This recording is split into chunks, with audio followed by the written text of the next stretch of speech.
دین پہ قربان ہو گئے کربلا والے، دین پہ قربان ہو گئے کربلا والے۔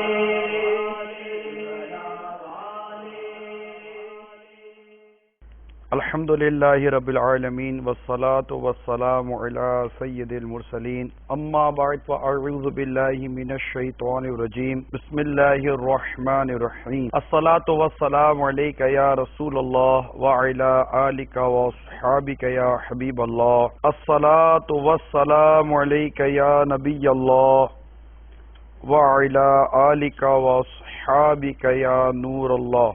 بے چین دلوں کے چین، رحمت دارین، تاجدار حرمین، سرور کونین، نانا حسنین صلی اللہ تعالی علیہ وآلہ وسلم کا فرمان رحمت نشان ہے۔ جب جمعرات کا دن آتا ہے، اللہ تعالیٰ فرشتوں کو بھیجتا ہے جن کے پاس چاندی کے کاغذ اور سونے کے قلم ہوتے ہیں۔ وہ لکھتے ہیں کون یوم جمعرات اور شب جمعہ مجھ پر کثرت سے درود پاک پڑھتا ہے۔ صلو علی الحبیب صلی اللہ تعالی علی محمد وعلی آلہ وصحبہ وبارک وسلم۔ یہ واقعہ کربلا ہے۔ ہم چلے تھے کہ یہ شعبان المعظم میں امام علی مقام، امام عرش مقام، امام حسین رضی اللہ تعالی عنہ نے مدینہ منورہ سے مکہ مکرمہ ہجرت اختیار فرمائی، کیونکہ یزید پلید اپنا دائرہ تنگ کیے چلا جا رہا تھا۔ پھر کوفے والوں نے عرضیوں پر عرضیاں بھیجی اور جو اسباب سامنے آئے، جو ایک سچویشن جو ایک بن چکی تھی، امام علی مقام، امام عرش مقام، امام ہمام، امام حسین رضی اللہ تعالی عنہ کے پیش نظر، اگرچہ جید صحابہ کرام اور بہت اکابرین قسم کے جو ہماری شخصیات تھی، انہوں نے بارہا کوفے والوں کے حوالے سے، ان کی بے وفائیوں کے حوالے سے آپ کی بارگاہ میں عرض و گزارش کی، لیکن اب جو ہونا تھا وہ تو ہونا ہی تھا۔ خیر، حضرت سیدنا مسلم بن عقیل رضی اللہ تعالی عنہ کو بھیجا گیا، اور آپ نے سنا کہ جوگ تر جوگ کوفیوں نے آپ کے ہاتھ پر بیعت کی، کیونکہ آپ ایز اے وکیل آپ پہنچے تھے کوفہ میں۔ تو 12,000 تو ہاتھوں ہاتھ بیعت ہوئی تھی، اور پھر ایک جمع غفیر جمع ہو گیا تھا۔ پھر یزید پلید کو پتا چلا، اس نے ابن زیاد کو کوفہ روانہ کیا، اور ابن زیاد نے وہاں سے اپنی مکاری کا جال بچھایا اور بڑے بڑے لوگوں کو اس نے مورلی بلیک میل کیا نا، that is called morally black mailing, کہ مطلب تم کرو ورنہ پھر تمہاری جان و مال کا پھر جو ہونا تھا سب سمجھ سکتے ہیں۔ یہ ڈرانا دھمکانا جو کیفیت دارالامارات میں ہوئی، دارالامارہ جو وہ گورنر کی جو جگہ تھی جہاں یہ رہتے تھے، تو پھر انہوں نے اپنے اپنے متعلقین کو بلایا اور ان کو سمجھایا کہ دیکھو حضرت مسلم بن عقیل رضی اللہ تعالی عنہ کا ساتھ چھوڑ دو، ورنہ یزید اور ابن زیاد یہ تمہارے گھر بار کو جلا دیں گے، تمہارے بچوں کو مار دیں گے، تمہاری جائیداد کو لے گے، تمہیں بھی قتل کر دیں گے، تم سے پہلے ہم کو مار دیں گے۔ اب جان و مال کا خوف جب سامنے آیا تو ان کی جو وفا کے دعوے تھے وہ سب درے کے درے رہ گئے، اور پہلے سے بتایا گیا تھا کہ ان میں یہ وفا نہیں کریں گے۔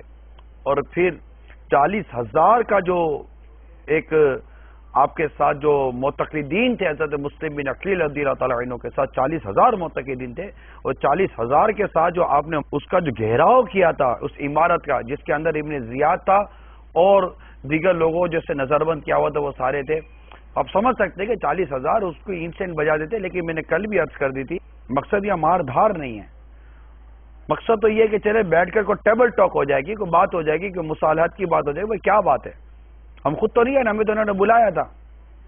لیکن چونکہ وہ مکار آدمی تھا ابن زیاد، اس نے بس ایسا جال بچھایا کہ ایک ایک ایک ایک کر کر حضرت سیدنا مسلم بن عقیل رضی اللہ تعالی عنہ کا ساتھ دینے والے یہ الگ ہو گئے۔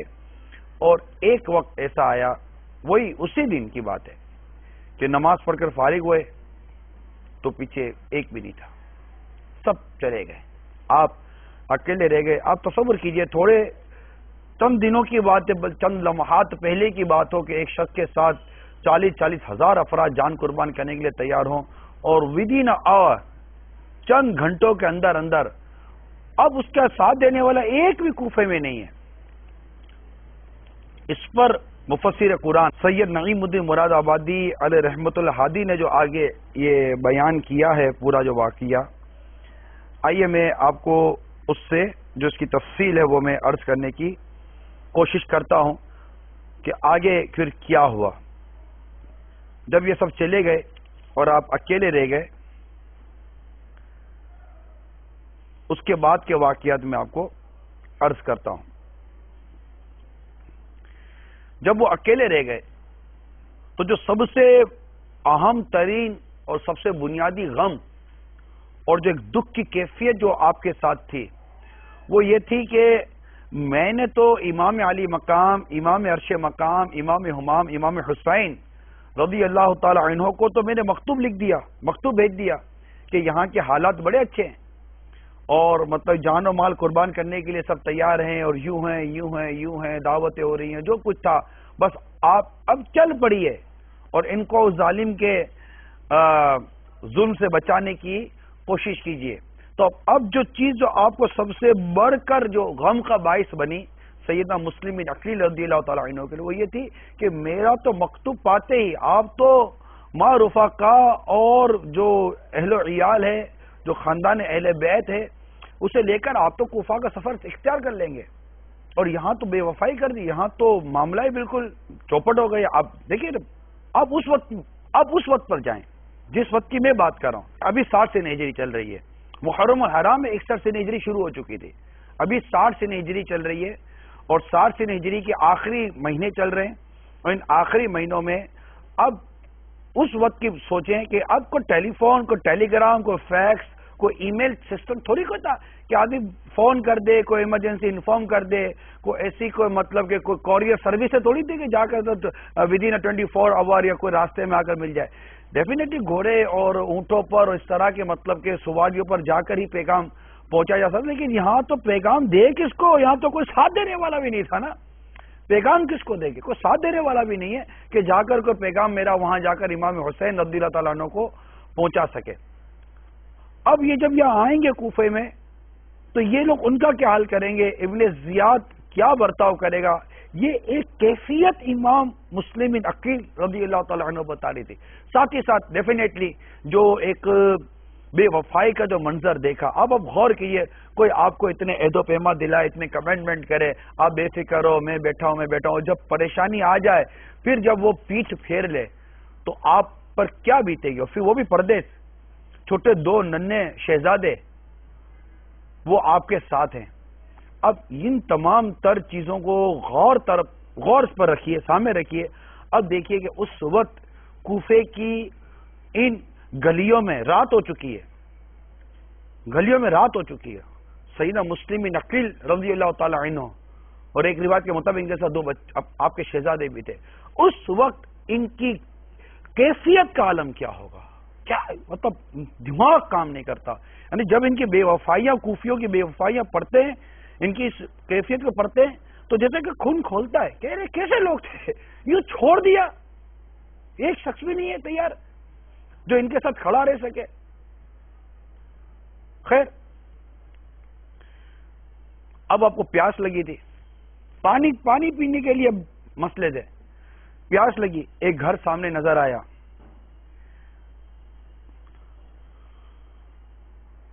وہاں پانی مانگا گیا، وہ اس نے پہچان لیا، اس نے اہل بیت کی محبت میں گھر میں جگہ دی، اور اس کا جو بیٹا تھا محمد ابن اشعث اس کا نام تھا، اس کو پتا چلا کہ سیدنا مسلم بن عقیل رضی اللہ تعالی عنہ نے ہمارے گھر میں پناہ لی ہوئی ہے۔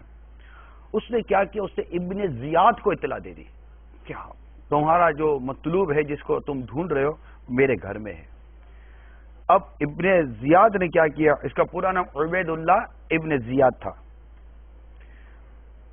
اس نے عمر بن حریث جو کوتوال تھا کوفے کا، اور محمد بن اشعث کو ایک جماعت کے ساتھ مسلم بن عقیل رضی اللہ تعالیٰ عنہ کا گھیراؤ کرنے کے لیے اس نے بھیجا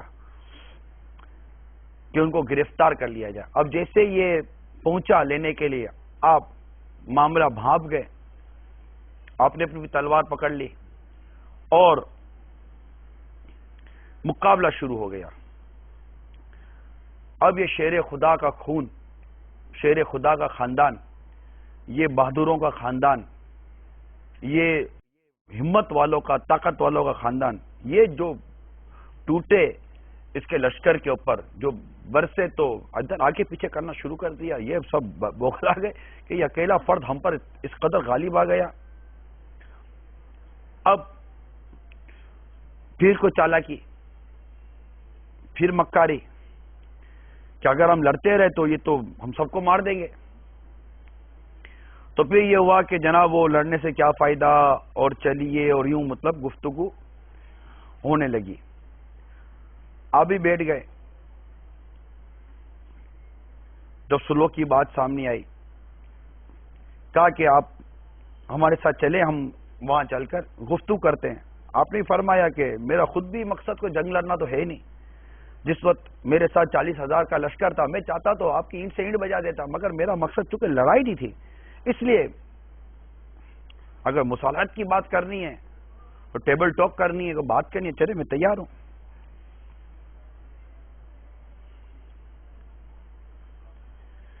خیر،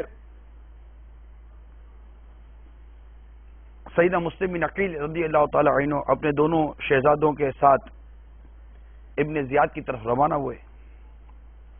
اب اس بدبخت نے پہلے ہی سے دروازے کے دونوں پہلوؤں میں اندر کی جانب ننگی تلواریں لیے اپنے دو بندے کھڑے کیے ہوئے تھے کہ وہ دونوں طرف سے ان پر وار ہو جائے۔ سیدنا مسلم بن عقیل رضی اللہ تعالیٰ عنہ کو اس کی کوئی خبر نہ تھی کہ میرے ساتھ یہ بھی ہوگا۔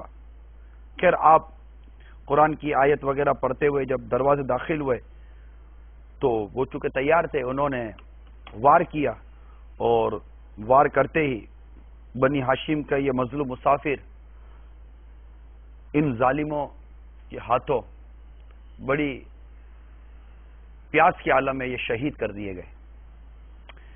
اچھا، اب آپ غور کیجئے کہ دونوں شہزادے ساتھ ہیں، اور ان کی بے کسی کے عالم پر بندہ غور کرے کہ اپنے شفیق والد کا سر ان کی آنکھوں کے سامنے تن سے جدا کیا جا رہا ہے، رونگٹے کھڑے ہو جاتے ہیں، ایک کیفیت بن جاتی ہے کہ یار یہ کیا، یہ ان ظالموں کے سینوں میں دل کی جگہ کیا پتھر رکھے ہوئے تھے۔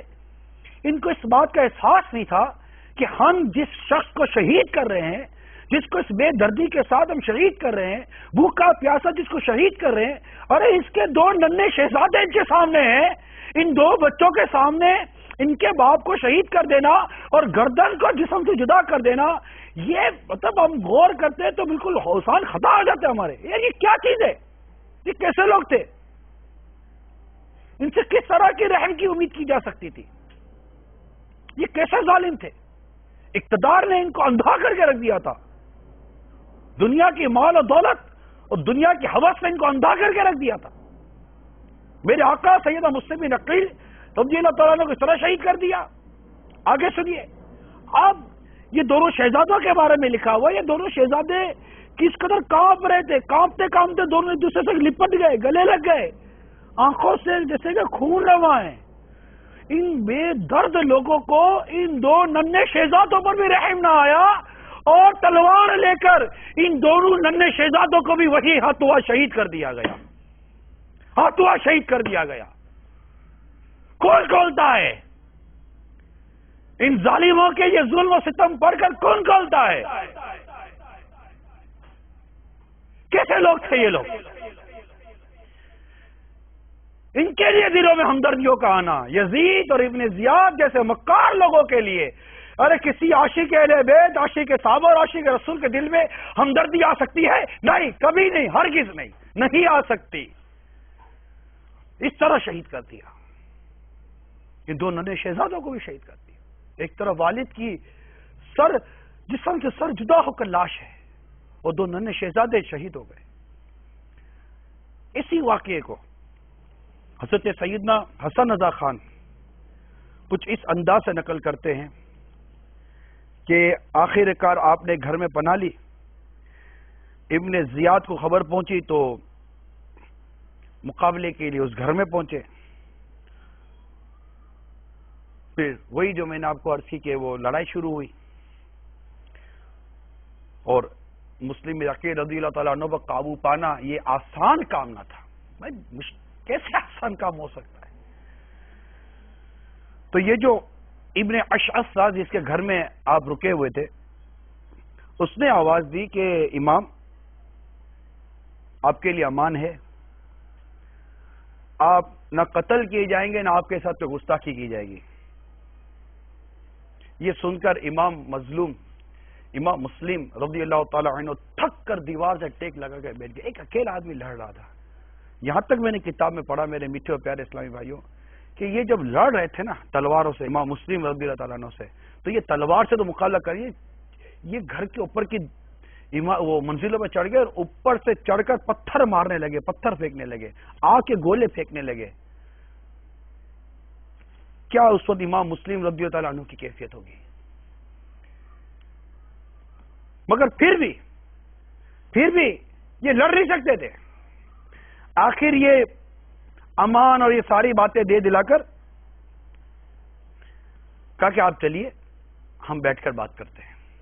سواری پیش کی گئی، جیسے سواری پر آپ بیٹھے سب سے پہلا کام یہ لیا کہ آپ کے ہاتھ سے تلوار لے لی گئی۔ امام مسلم رضی اللہ تعالیٰ عنہ فرماتے یہ پہلا مکر و فریب ہے میرے ساتھ۔ ابن اشعث نے کہا آپ خوف نہ کیجئے، کچھ نہیں ہوگا۔ فرمایا امان کدھر گئی؟ پھر رونے لگے، میرے آقا امام مسلم رونے لگے۔ ایک شخص نے کہا کہ اتنے بہادر ہو کر رو رہے ہو؟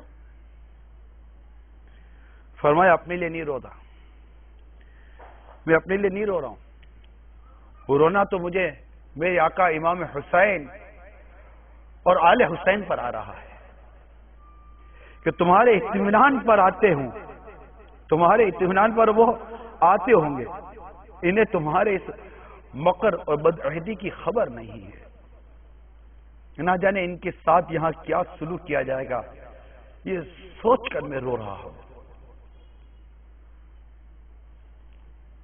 پھر ابن اشعث نے فرمایا میں دیکھتا ہوں تم مجھے پناہ دیتے ہو یا اس سے عاجز رہتے ہو، تمہاری امان کچھ کام نہ آئے گی، اگر ہو سکے تو اتنا کر لینا۔ دیکھیے اس عالم میں بھی خواہش ہے تو کیا خواہش ہے امام مسلم رضی اللہ تعالیٰ عنہ کی، فرماتے ہیں اگر ہو سکے تو یہ کام کر دینا کہ اپنے پاس سے کوئی آدمی میرے آقا امام حسین کی طرف بھیج دینا رضی اللہ تعالیٰ عنہ، میرے حال کی اطلاع دے دینا اور کہنا کہ واپس جائیں، کفیوں کے فریب میں نہ آئیں۔ جب حضرت سیدنا امام مسلم رضی اللہ تعالیٰ عنہ کو ابن زیاد بدنہاد کے پاس لایا گیا تو ابن اشعث نے کہا کہ دیکھو ابن زیاد میں انہیں امان دے چکا ہوں، بولے میں نے امان دے چکا ہوں۔ تب ابن زیاد نے کیا جواب دیا؟ تجھے امان دینے سے کیا تعلق ہے؟ تو نے امان کیوں دی؟ تجھے امان سے کیا تعلق؟ ہم نے تجھے ان کو لانے کے لیے بھیجا تھا، امان دینے کے لیے نہیں بھیجا تھا۔ اب ابن اشعث چپ ہو گیا۔ سیدنا امام مسلم رضی اللہ تعالی عنہ زخموں سے چور چور تھے، سامنے ٹھنڈا پانی نظر آیا، آپ نے خواہش ظاہر کی کہ کوئی پانی پلا دو مجھے، پیاس سے گلا سوکھ رہا ہے نا، لڑے تھے ابھی، پیاس سے گلا سوکھ رہا تھا، ابھی تو لڑے تھے، پتھر پڑے تھے، پانی پلا دو۔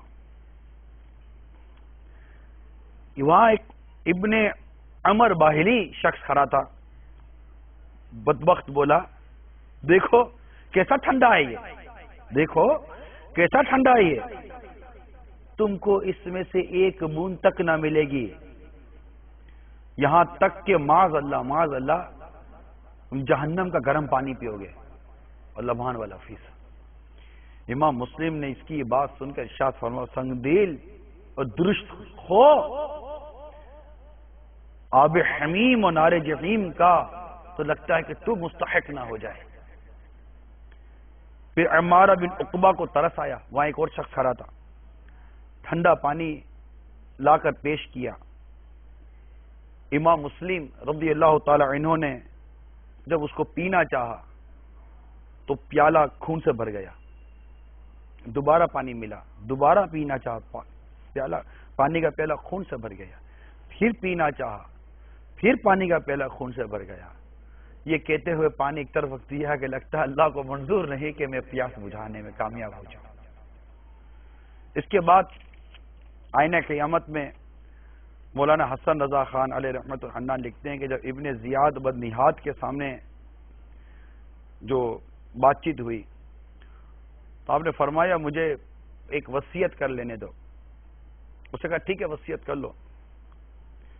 تو امام مسلم رضی اللہ تعالی عنہ نے عمر بن سعد سے فرمایا، مجھے تجھ میں کچھ قرابت سی محسوس ہو رہی ہے، ایک پوشیدہ بات کرتا ہوں۔ اس سنگدل نے کہا میں سننا نہیں چاہتا۔ ابن زیاد نے کہا یہ تیرے چچا کی اولاد ہیں، بتا سن لے چل۔ وہ الگ لے گیا۔ امام مسلم رضی اللہ تعالیٰ نے فرمایا کوفے میں میں نے 700 درہم قرضے لیے ہیں، وہ ادا کر دینا، اور جب مجھے قتل کر دیا جائے تو میرا جنازہ ابن زیاد سے لے کر دفن کروا دینا، اور امام حسین رضی اللہ تعالیٰ عنہ کے پاس کسی کو بھیج کر منع کروا دینا کہ وہ یہاں نہ آئیں، انہوں نے بے وفائی کر دی ہے، یہ اچھے لوگ نہیں ہیں۔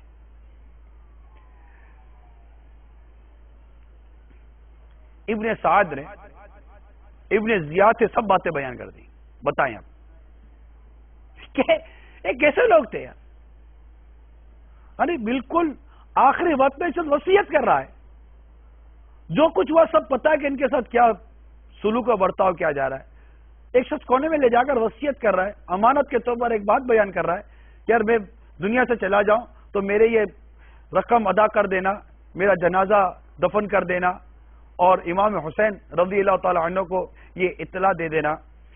اور اس سے جا کر ساری باتیں ابن زیاد کو کہہ دی۔ ابن زیاد نے جب یہ باتیں سنی تو بولا کبھی خیانت کرنے والے کو بھی امانت سپرد کی جاتی ہے؟ اس نے الٹی اس کو تھپڑ ماری، اس کو تھپڑ ماری کہ یہ تو خیانت کرنے والے لوگ ہیں، یعنی انہوں نے پوشیدہ رکھنے کو فرمایا تھا اور اس سے تو ظاہر کر دی۔ پھر کہنے لگا اپنے مال کا تو آپ کو اختیار ہے، جو چاہیں کرے۔ انداز اس کا بدتمیزی والا تھا ابن زیاد کا، مجھے تو اس کا انداز پڑھتے ہوئے بھی مطلب کہ مزہ نہیں آ رہا، کیا اس کا انداز پڑھوں کہ مال کا آپ کو اختیار ہے، آپ جو چاہیں کریں۔ حسین رضی اللہ تعالی عنہ اگر ہمارا قصد نہ کریں گے ہم بھی نہ کریں گے، ورنہ ہم ان سے باز نہ رہیں گے۔ رہا آپ کا جنازہ، اس میں ہم آپ کی سفارش نہیں مانیں گے۔ انداز بدتمیزی والا تھا لیکن اب مجھ سے رہا نہیں جا رہا، کیا کروں میں؟ آپ سمجھ جائیے کس طرح ایک بدتمیز آدمی، انتہائی گھٹیا قسم کا شخص، جب کسی معزز ترین شخص سے جب گھٹیا پن پر آ جائے تو اس کا انداز کیا ہوتا ہوگا؟ اس گھٹیا پن سے زیادہ گھٹیا انداز گھٹیا شخص کا تھا ابن زیاد بدبخت۔ تو کہنے لگا آپ کا جنازہ، اس میں ہم آپ کی سفارش نہیں مانیں گے۔ پھر حکم پا کر جلات ظالم انہیں بالائے قصر تک لے گیا، اوپر تک، اور امام مسلم رضی اللہ تعالی عنہ برابر تسلیح اور استغفار میں مشغول رہے، یہاں تک کہ شہید کیے گئے اور ان کا سر مبارک یزید کے پاس بھیجا گیا، اور ایک روایت کے مطابق ان کے سر کو اور ان کے دونوں شہزادوں کے سروں کو نیزوں پر اٹھا کر کوفے کی گلیوں میں پھرایا گیا۔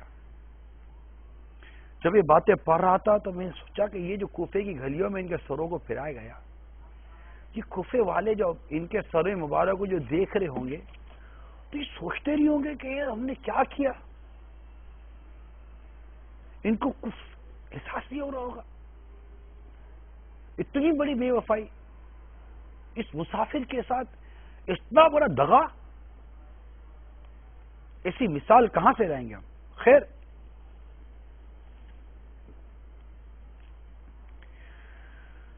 بے حیائی کے ساتھ کوفیوں نے آخر کار اپنی سنگ دلی اور مہمان کشی کا عملی طور پر گویا کہ یہ اعلان کر دیا جو ان کے سامنے یہ معاملہ ہوا۔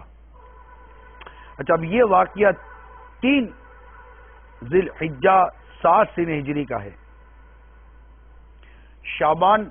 4 شعبان کو امام حسین رضی اللہ تعالی عنہ مدینہ منورہ سے مکہ مکرمہ آپ نے ہجرت کی، وہاں سے عرضی آئیں، عرضی آنے کے بعد آپ نے حضرت سیدنا مسلم بن عقیل رضی اللہ تعالیٰ عنہ کو اپنا وکیل بنا کر کوفے بھیجا۔ کوفے میں آپ جو رہے، جو آپ کے ساتھ معاملات ہوئے، پھر ان کو پیغام بھیجنا، ابن زیاد کا آنا، یہ سارے معاملات ہوئے۔ اب 3 ذی الحجہ آ گئی۔ 3 ذی الحجہ کا مطلب ہوا یہ شعبان سے لے کر آپ چلیے تو یہ شعبان، رمضان، شوال المکرم، ذی قعدہ اور ذی الحجہ، 4 ماہ، یہ 4 ماہ میں یہ سارا معاملہ سامنے آیا۔ اور اسی روز مکہ مکرمہ سے حضرت سیدنا امام حسین رضی اللہ تعالی عنہ کوفے کی طرف روانہ ہوئے۔ اب سد الافاضل نعیم الدین مراد آبادی علیہ رحمت ہادی یہاں لکھتے ہیں کہ حضرت مسلم بن عقیل رضی اللہ تعالی عنہ کا مکتوب آنے کے بعد امام علی مقام امام حسین رضی اللہ تعالی عنہ کو کوفیوں کی درخواست قبول فرمانے میں کوئی وجہ تعامل اور جائے عذر باقی نہیں رہتی تھی۔ ظاہری شکل تو یہ تھی اور حقیقت میں قضا قدر کے فرمان نافذ ہو چکے تھے۔ شہادت کا وقت نزدیک آ چکا تھا، جذبہ شوق دل کو کھینچ رہا تھا، فدا کاری کے ولولوں نے دل کو بےتاب کر دیا تھا۔ حضرت امام علی مقام امام عرش مقام امام حسین رضی اللہ تعالی عنہ سفر عراق کا ارادہ فرمایا اور اسباب سفر درست ہونے لگے۔ نیاز مندان صادق العقیدت کو اطلاع ہوئی، اگرچہ ظاہر میں کوئی جیسے کہ خوف کی صورت پیش نظر نہ تھی، اور حضرت مسلم رضی اللہ تعالیٰ عنہ کے خط سے کوفیوں کی عقیدت و ارادت اور ہزارہ آدمیوں کے حلقہ بیت میں داخل ہونے کی اطلاع مل چکی۔ کوئی جنگ وغیرہ کا بظاہر کوئی چانس نہیں تھا کہ کوئی لڑائی جھگڑا ہوگا، ایسے ماحول ہی نہیں تھا۔ اب بیک گراؤنڈ اس کے پر اگر آپ غور کریں تو، لیکن صحابہ کے دل اس وقت حضرت امام کے سفر کو کسی طرح گوارا نہ کرتے تھے، اور بہت سارے اعزاء اور اقربا صحابہ کرام نے بڑی التجائیں کی کہ مت جائیے، وہ بس وہی شہادت کی باتیں ان کے ذہن میں تھی، کوفیوں کی بدعہدیاں ان کے ذہن میں تھی، کہ اب تو سفر ہو رہا تھا نا کوفہ کی طرف۔ حضرت ابن عباس، حضرت ابن عمر، حضرت جابر، حضرت ابو سعید خدری، حضرت ابو واقد لیثی اور دوسرے صحابہ کرام رضوان اللہ تعالی علیہم اجمعین آپ کو روکنے میں بڑی کوششیں کرتے رہے کہ آپ مکہ مکرمہ ہی میں رہیں، یہاں سے تشریف نہ لے جائیں۔ لیکن امام علی مقام امام حسین رضی اللہ تعالی عنہ اپنے اہل بیت کے ساتھ 3 ذی الحجہ کو روانہ ہو گئے اپنے رفقا کو لے کر، اور آخر کار یہ کاروان مکہ مکرمہ سے سوئے کوفہ روانہ ہونے لگا۔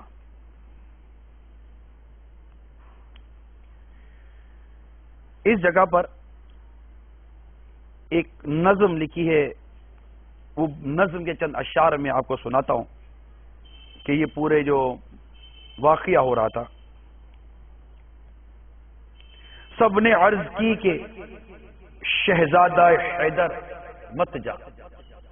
سب نے عرض کی کہ شہزادہ حیدر مت جا. اے حسین ابن علی صبت پیغمبر مت جا. صدمے وہاں پہنچے، علی اور حسن کو کیا کیا. صدمے وہاں پہنچے، علی اور حسن کو کیا کیا.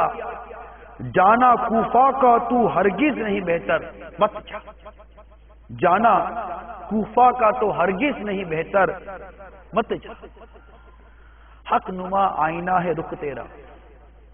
اے میرے امام، حق نما آئینہ ہے رخ تیرا، اندھے ہے وہی. حق نما آئینہ ہے رخ تیرا، اندھے ہے وہی. لے کے اندھوں میں یہ آئینہ سکندر مت جا. لے کے اندھوں میں یہ آئینہ سکندر مت جا. سنگ بارہ سے بچا جام بلوریاں اپنا. اے میرے آقا، سنگ بارہ سے بچا جام بلوری اپنا. ایسے لوگوں میں جو پتھر سے ہے بدتر مت جا. ایسے لوگوں میں جو پتھر سے ہے بدتر مت جا. گل شاداب نبی اپنے چمن سے نہ نکل. گل شاداب نبی اپنے چمن سے نہ نکل. نازنین پھول ہے تو کانٹوں کے اندر مت جا. نازنین پھول ہے تو کانٹوں کے اندر مت جا. چلتے ہیں سرسرے آفت کے مظلم جھونکے. چلتے ہیں سرسرے آفات کے مظلم جھونکے. شمع رو قلعہ فانوس سے باہر مت جا. شمع رو قلعہ فانوس سے باہر مت جا. بوسعید ابن عمر جابر ابن عباس. بوسعید ابن عمر جابر ابن عباس تا یہی کلمہ سب اصحاب کے لب پر مت جا. تا یہی کلمہ سب اصحاب کے لب پر مت جا. بے دل اس شاہ کو مقتل میں قضا لے ہی گئی. بے دل اس شاہ کو مقتل میں قضا لے ہی گئی. کہتے سب رہ گئے اے دی کے سرور مت جا. کہتے سب رہ گئے اے دی کے سرور مت جا. سب نے عرض کی کہ شہزادہ حیدر مت جا. سب نے عرض کی. سب نے عرض کی میرے آقا مت جائیے. شہادت بچپن ہی سے آپ کی شہادت کی اطلاع سن رہے ہیں. امام حسن مجتبی رضی اللہ تعالیٰ عنہ ویسے ہی چھوڑ کر سب کو چلے گئے تھے. ان کو زہر دے دیا گیا تھا. اب یہ چہرہ مبارک دیکھ دیکھ کر ان کے قلبوں کو کتنا سکون ملتا ہوگا. ان کی آنکھوں کو کتنی ٹھنڈک ملتی ہوگی. ان کی روح کو کس قدر تازگی نصیب ہوتی ہوگی. اور آج یہ اپنا پورا کاروان لے کر، با پردہ خواتین کو لے کر، اپنی بچیوں کو لے کر، اپنے بچوں کو لے کر، 6 ماہ کے علی اصغر کو لے کر، نوجوان علی اکبر کو لے کر، عابد بیمار امام زین العابدین رضی اللہ تعالی عنہ کو لے کر، امام قاسم کو لے کر رضی اللہ تعالی عنہما، اور دیگر رفقا، دوست، خاندان کے افراد، سب کو لے کر چل دیے. جو اس وقت عاشقان صحابہ اور اہل بیت پر، جو اصحاب پر جو اس وقت کیفیت طاری ہوگی، یقیناً اس کو ہر عاشق رسول، عاشق صحابہ اور اہل بیت اس کو محسوس کر سکتا ہے. لیکن ہمارے بزرگ پہلی کتابوں میں لکھ چکے، ہونا تو وہی تھا جو مقدر میں تھا. سب نے سمجھایا لیکن سمجھ میں مطلب وہ کوئی پوزیشن نہیں تھی کہ اتنے سارے مکتوب آنے کے بعد پھر حضرت مسلم بن عقیل رضی اللہ تعالیٰ عنہ کے مکتوب میں آ جانے کے بعد یزید کے ظلم و ستم جو سامنے نظر آ رہے تھے، ان کی امید و توقعات جو سامنے نظر آ رہی تھی، ان سب کیفیات کے بعد اب یہ جیسے کہتے ہیں نا پاسبلٹی نہیں تھی. مقام امام حسین رضی اللہ تعالیٰ عنہ کا یہ مطلب کہ ایک مظاہرہ ہوا کہ بس انہوں نے جانا ہے، اور یہ اپنا کاروان اپنا قافلہ لے کر سوئے کوفہ رواں ہوئے. 3 ذوالحجہ 60 سن ہجری کو یہ کاروان سفر پر روانہ ہوا. آگے کیا ہوا اس کی تفصیل انشاءاللہ تبارک و تعالی آئندہ بیان میں، اور مجھے یزید پلید کے متعلق بھی بیان کرنا، اور ساتھ ہی ساتھ انشاءاللہ حضرت سیدنا حسن مجتبی